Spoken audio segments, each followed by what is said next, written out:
In a spirit of meditation, let us hear a reading from the Buddhist tradition.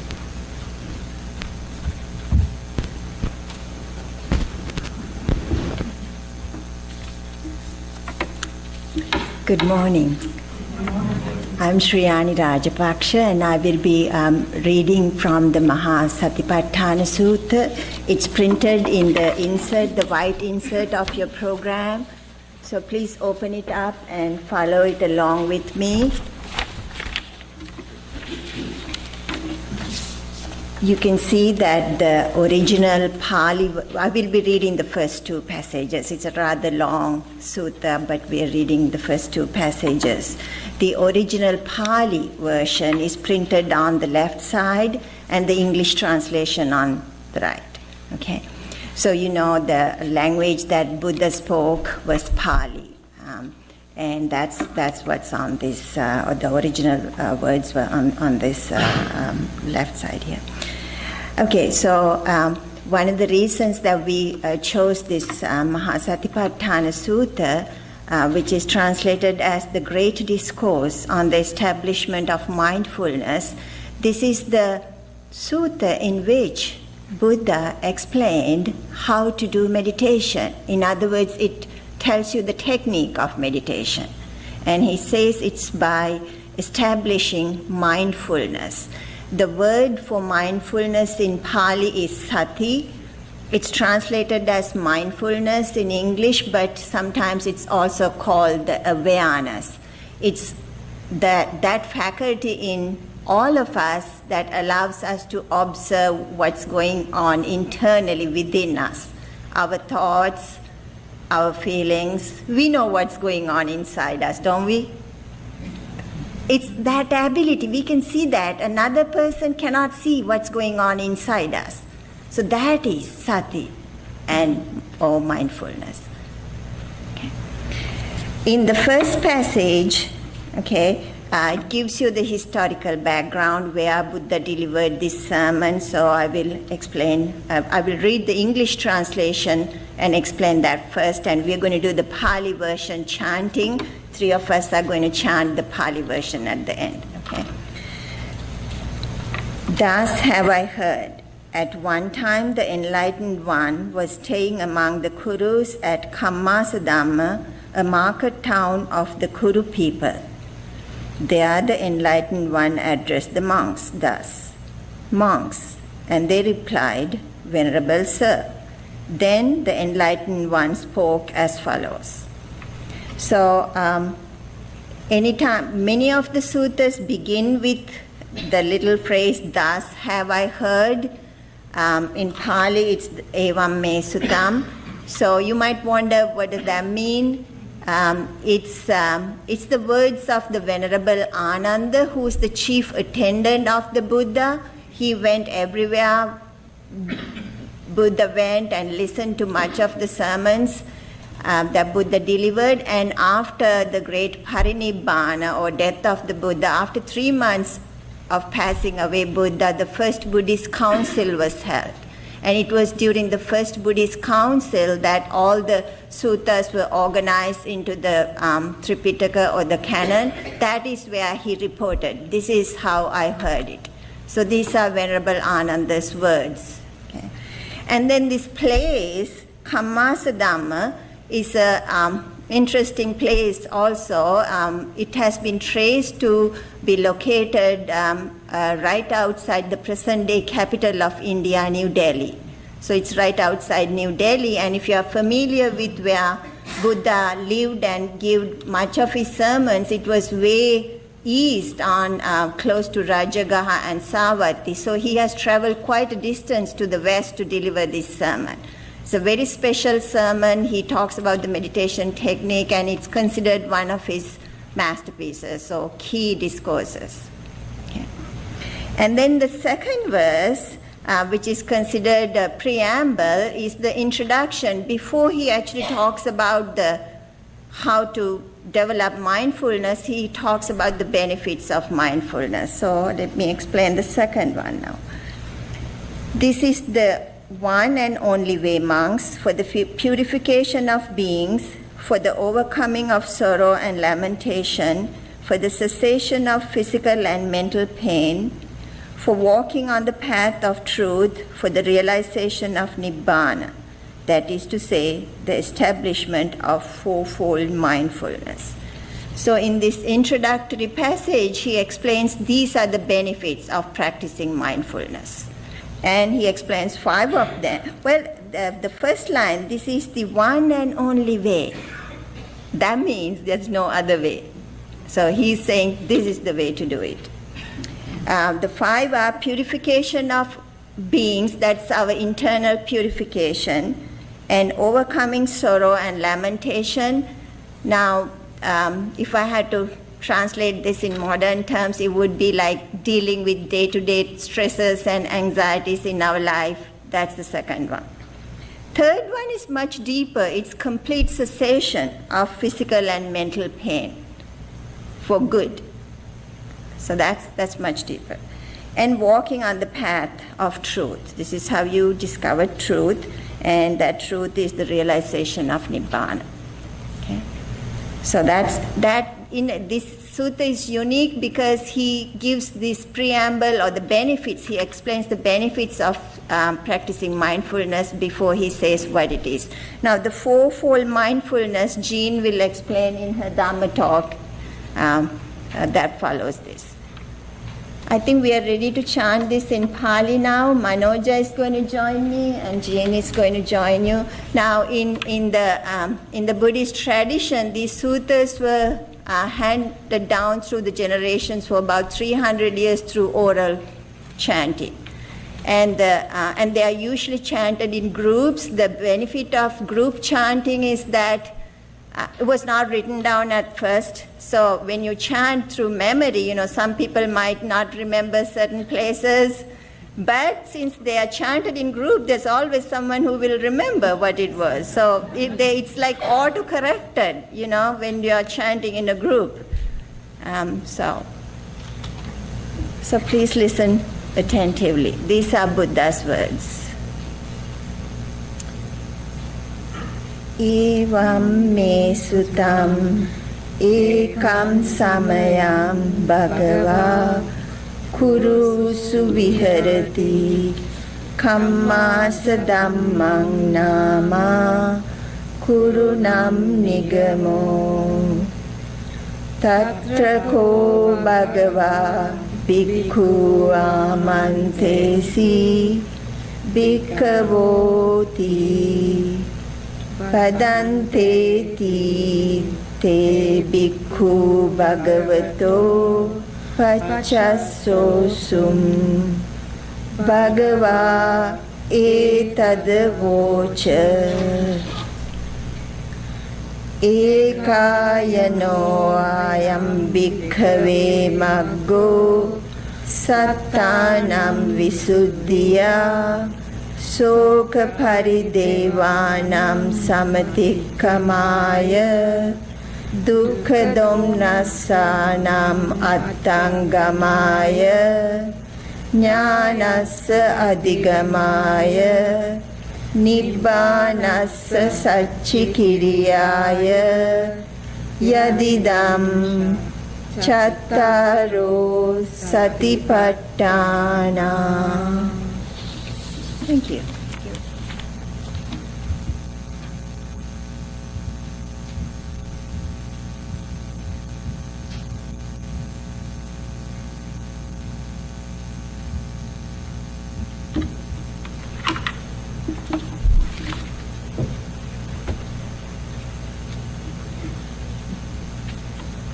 Good morning.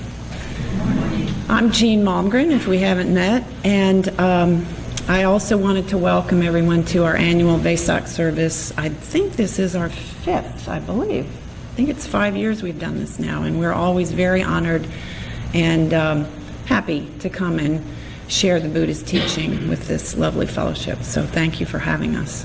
And I want to give you a little bit of background. When Reverend Terre and I were discussing what we might want to focus on in this morning's service, I told Terre that when I teach meditation, I always like to describe it as a very ancient skill that is centuries, well, millennia old, actually, many centuries, few millennia, but it's very applicable to our modern life, and it's still useful to us here in the 21st century. So when you stop and think about that, that's really remarkable, that something human beings were doing 2,500 years ago is still helpful to us and is still valuable and a worthwhile use of our time and our energy. And related to this, the other thing that seems remarkable to me about meditation is that despite all of our efforts to modernize it and merchandise it and make money off of it and design apps for meditation, all the things we try to do to commercialize it, it still remains at its core a very profoundly spiritual activity. We try to commercialize it, but it really remains beautiful and sacred. So, good reason to do it, I think. So it's important to say before we start that meditation doesn't really belong solely to Buddhism. It's been practiced over human history by many different cultures in many different places of the world in many different forms. But today we're going to focus specifically, because it's Vesak and we're Buddhist-centric today, we're going to focus on meditation as taught by the Buddha. And in the Buddhist tradition, meditation is the absolute core of everything that the Buddha taught. And as we heard in Sriyani's reading of the sutta, the Buddha taught that meditation is the one way to liberation of mind and heart. It's the one path to peace, to inner peace. So he gave us this beautiful sutta, this discourse on the 4 foundations of mindfulness, kind of as a blueprint for how to meditate, as Sriyani said. He was very specific and very thorough in the sutra, and none of what he said in the sutra was based on hearsay or something he had read somewhere. It was based very concretely on his experience that he developed when sitting in meditation under the Bodhi tree. So it comes from firsthand experience. And the Mahisatipatthana Sutta is where he shares that experience with us. It's kind of an instruction manual, maybe, or a user's guide to meditation. And as I said, it holds up. It holds up over those 2,500 years, which is pretty amazing. It's often said, it's kind of a cliche, that meditation is simple, but it's not easy. Simple, but not easy. And I think what that means is that it's the procedure of it is very straightforward, especially here in the Mahisatipatthana Sutta. It's all laid out for us, the technique in this blueprint. But that doesn't mean that it's easy to do, because meditation is something of a lifelong practice. We call it practice, not perfect. It's practice. And it takes a lot of sustained effort, a lot of energy, a lot of dedication and intention, and a lot of practice. Because essentially, when we undertake meditation, what we're doing is going against, in some fashion, against the natural conditioning of our minds. In some ways, I think of it as like swimming upstream. So what is that natural conditioning? As Sriyani said, I don't need to tell you, you know what's going on inside of you. As soon as we incarnate into this human body, we start to get very busy in our minds. Even infants who are pre-verbal, we respond positively to pleasant experiences, and we want more of those, of course, wanting all the time. And if we encounter a negative experience, we respond negatively and push that away if it's unpleasant. And then our whole thought stream that develops as our brains develop, it becomes a pretty incessant parade of liking, disliking, evaluating, judging, wanting, obsessing, remembering, planning, worrying. Does it all sound familiar? Yeah, it's kind of exhausting. And that is exactly why we need to sleep 1/3 of our lives, because our poor old tired brains need a little break from that incessant internal chatter. And then, of course, the problem is when we go to sleep, we dream, and the parade goes on. So we never get a break, except in meditation. So our conditioned mental state is very, very busy and very complicated a lot of the time. And in meditation, as I said, we're sort of reversing that. We're trying to train our minds to be less complicated and to be simple and to be simply aware of all that stuff that's going on in there. And the miracle is of meditation, if we keep practicing, by being aware of that stuff, we kind of gently, slowly loosen its grip on us, just by the very act of observing all of those mental formations that are incessantly passing across the screen. Just by being aware of those, that starts us on a path toward being not quite as vulnerable to those thoughts and feelings kind of yanking us up and down, happy, sad, interested, bored, joyful, neutral. So here is how American meditation teacher Joseph Goldstein describes meditation. Joseph has written many, many books over the years. He's been teaching and leading retreats for probably 4 decades, I think. But he has this beautiful little simple book called A Heart Full of Peace. And in it, Joseph says, through the practice of meditation, we begin to see the full range of the mind's activities, old, unskillful patterns, as well as wholesome thoughts and pleasant feelings.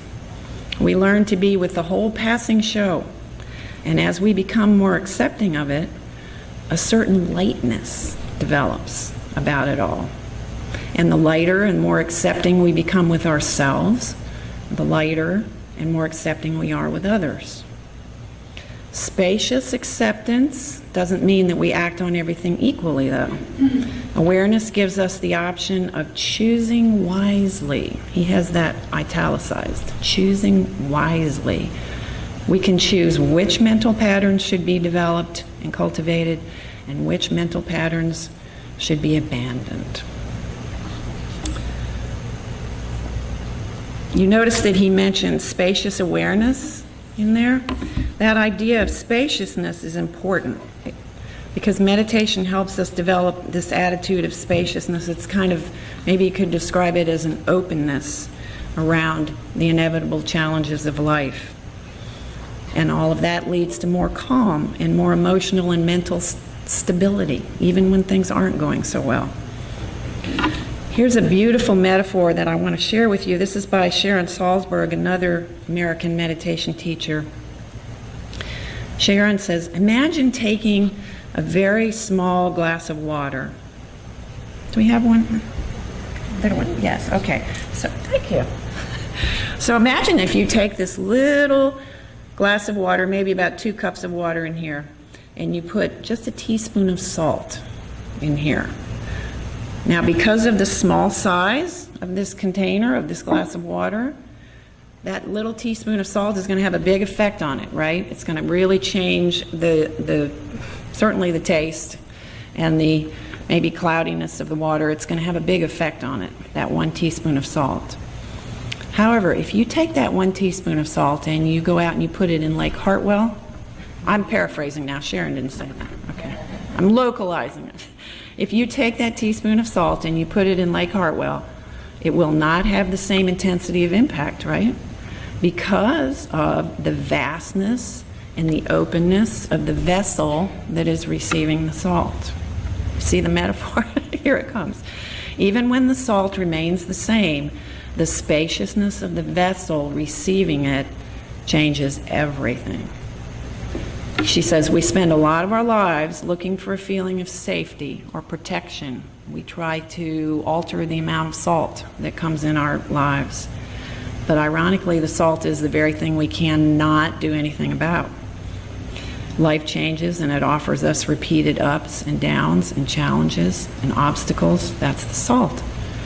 And she says our true work, the work of meditation, is to create a container so immense that any amount of salt, even a truckload of salt, can come into it without affecting our capacity to receive it.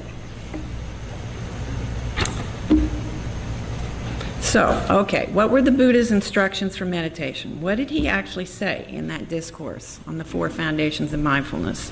Sriyani mentioned that he talked about 4 domains that comprise our experience both during meditation and then during life. And these 4 are, number 1, our body and our sensory experiences that are coming to us through our senses. In the Pali language, that's called kayana. Number 2 is our feelings, that's Vedana. Number 3 is our thoughts, our consciousness, sometimes translated as mind, that's Chitta. And the number 4 is our mental states, which is usually translated as Dhamma, another meaning of the word Dhamma. Now, if we can focus our awareness on whichever one of these 4 things are arising in any given moment, that's called being mindful. That's mindfulness.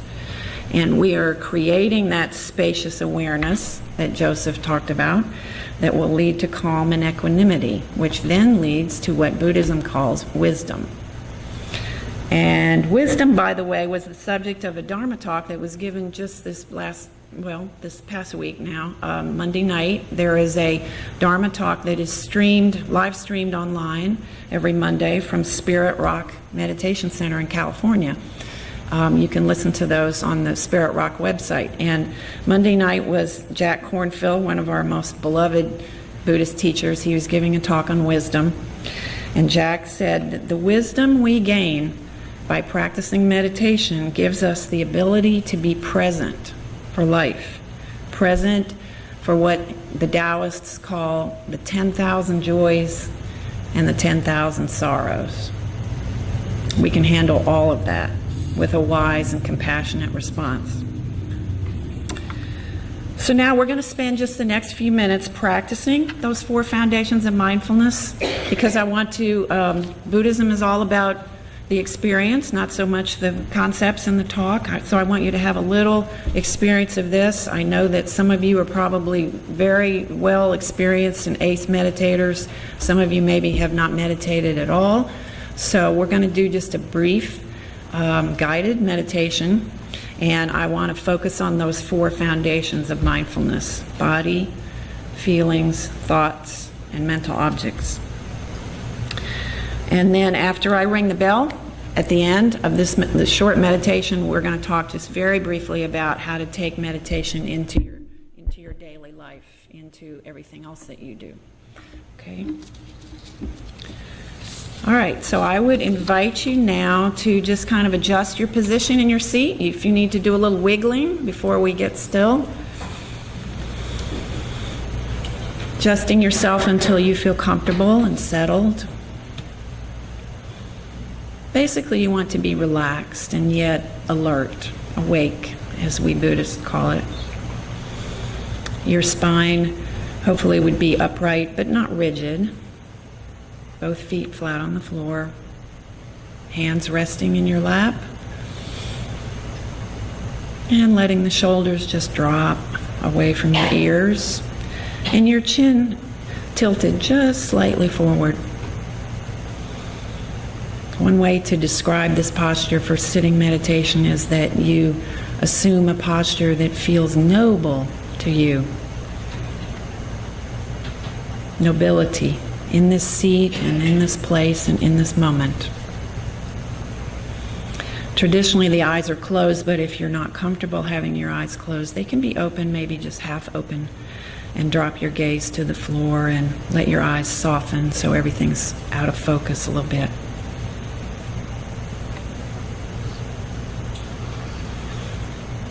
And now simply bring your attention to your body, this human form that you inhabit.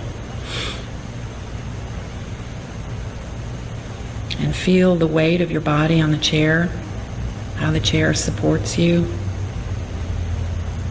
solidness underneath you.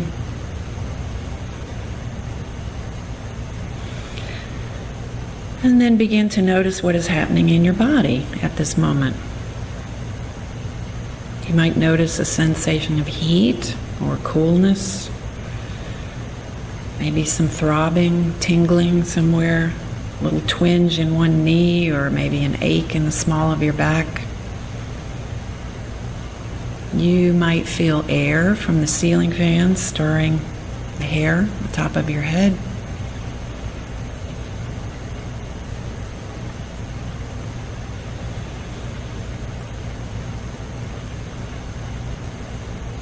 You might hear some sounds. Certainly you hear my voice. You might hear someone nearby coughing or rustling, moving a little bit. The whooshing sound of the air conditioning.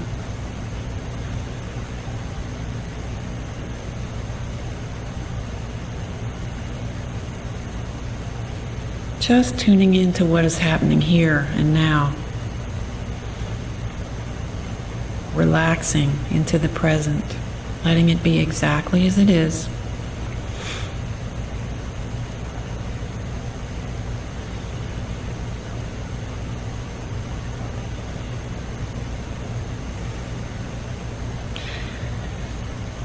And now, after a minute of bringing mindful attention, you might also notice that your mind has begun to wander. That's its conditioned nature.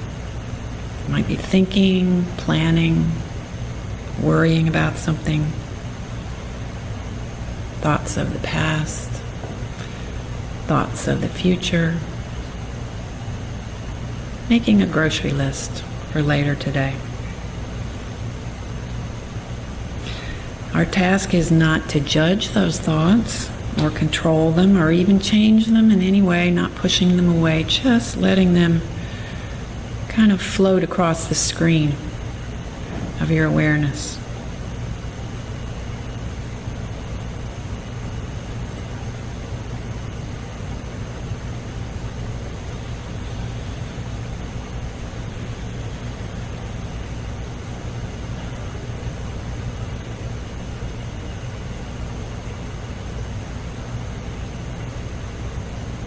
There might also be emotions and mental states coming up. Maybe you're feeling some boredom or sadness that bubbles up, joy, maybe just calm contentment or restlessness. Again, there's no attempt to change what's happening, no judging or analyzing, just noticing whatever bubbles up, accepting all of it with that spacious awareness.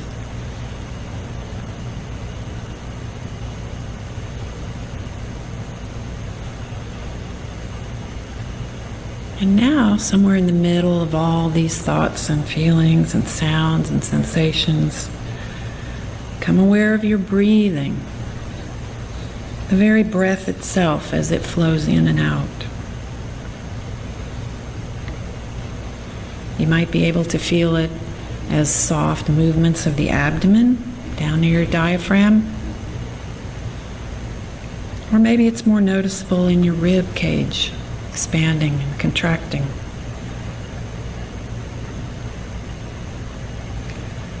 Sometimes you can sense the breath at the tip of your nose, air coming in and out of the nostrils, or maybe even in the back of your throat, coolness of air flowing in and out.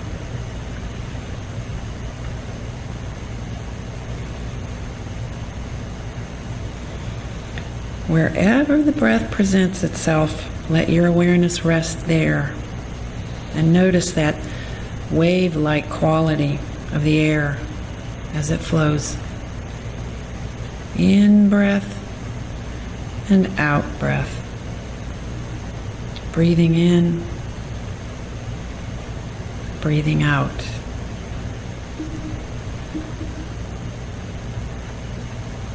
No need to change the breath, no need to control it, just letting it go in and out, noticing with calm awareness.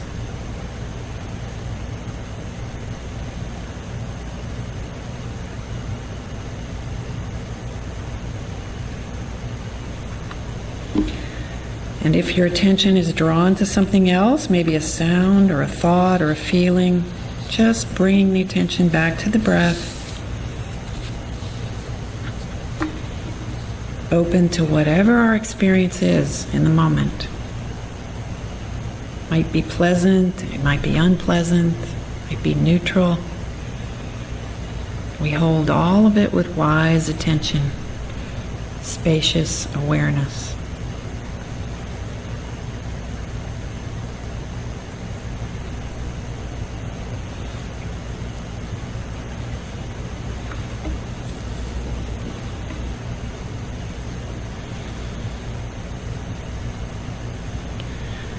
And now in a moment, when you hear the sound of the bell, you can allow your eyes to open slowly.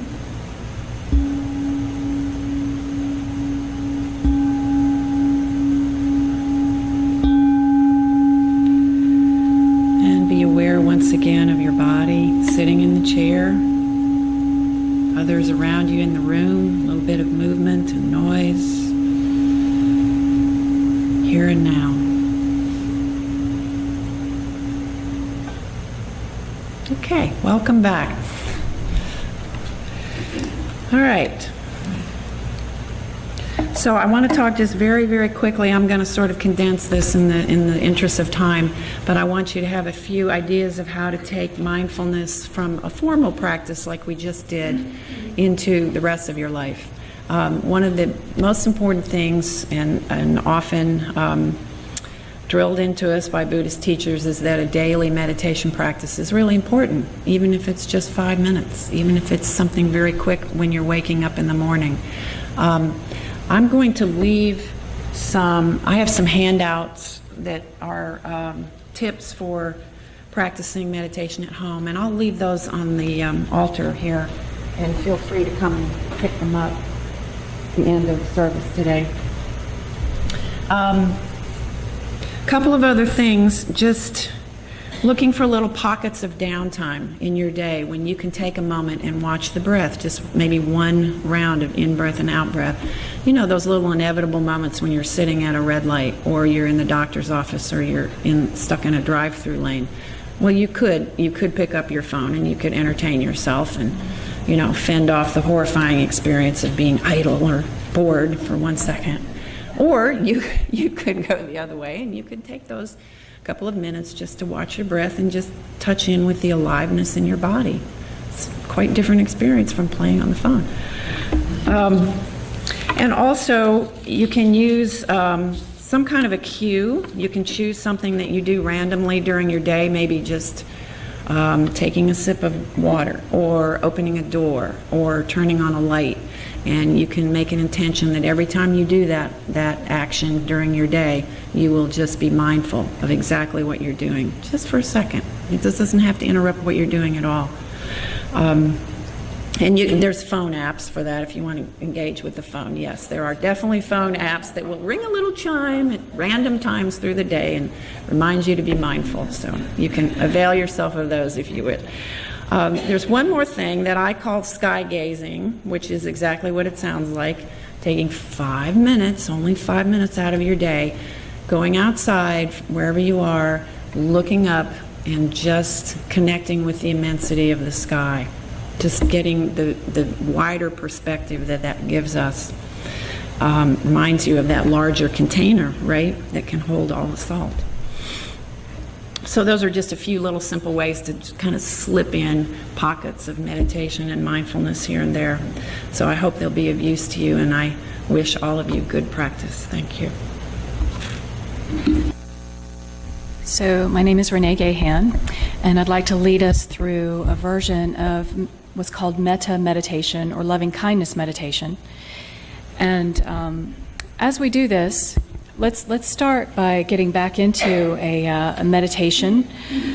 So here's an interesting thought about nibbana. Nibbana is also translated as nirvana, and that's one of the highest states of that meditation can bring you to, and it's a place where you're free from desire. So breath is one of the main anchors in a meditation practice, and if you think about it, nirvana is right there in your breath. It's right at the very beginning of the inhale and at the very end of the exhale. Your breath is a loop that never quite closes. And it's in that space between exhale and inhale where you find nirvana. So let's see if we can get in touch with that. So let's all, if it's comfortable, you can close your eyes and feel your feet on the floor. And as you inhale, pay close attention to its very, very beginning. And then follow your breath all the way to its very end.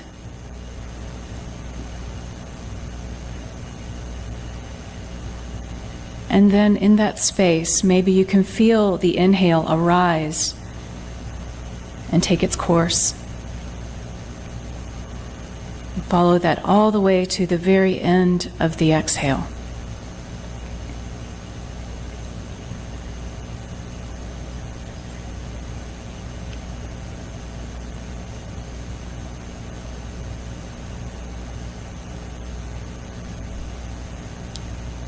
And as you're ready, gently open your eyes. And in your bulletin, the metta meditation that we're going to recite is there. So it'll be a call and response, okay? Except for the whispered part. We've got a partner there for that. Okay. Yeah. All right. Life and death are of supreme importance.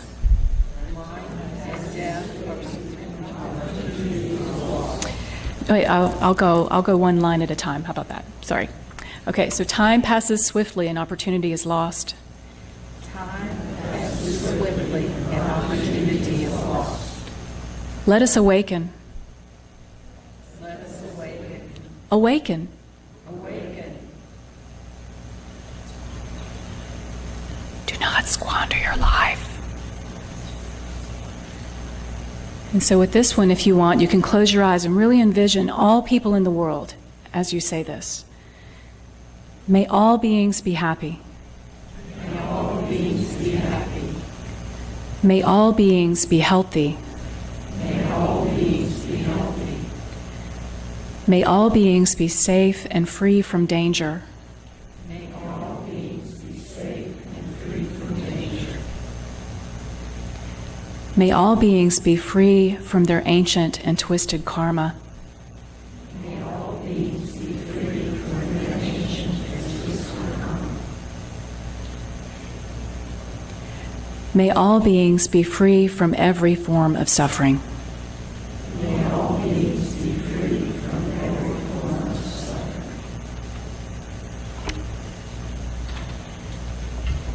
Thank you very much.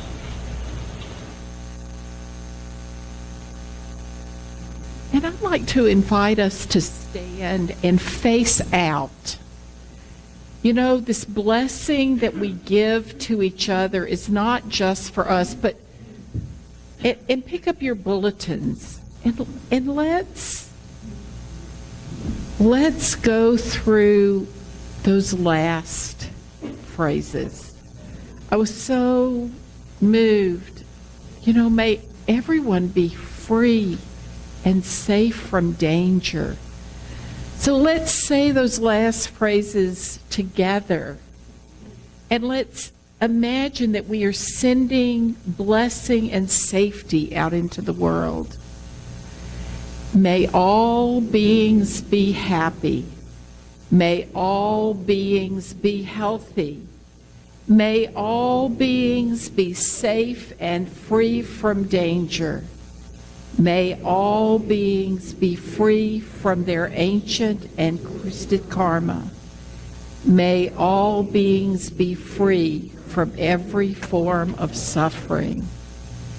And may we take this blessing with us out into the world so that we may be people who bring peace and justice and happiness and joy to all those we meet. Blessed be.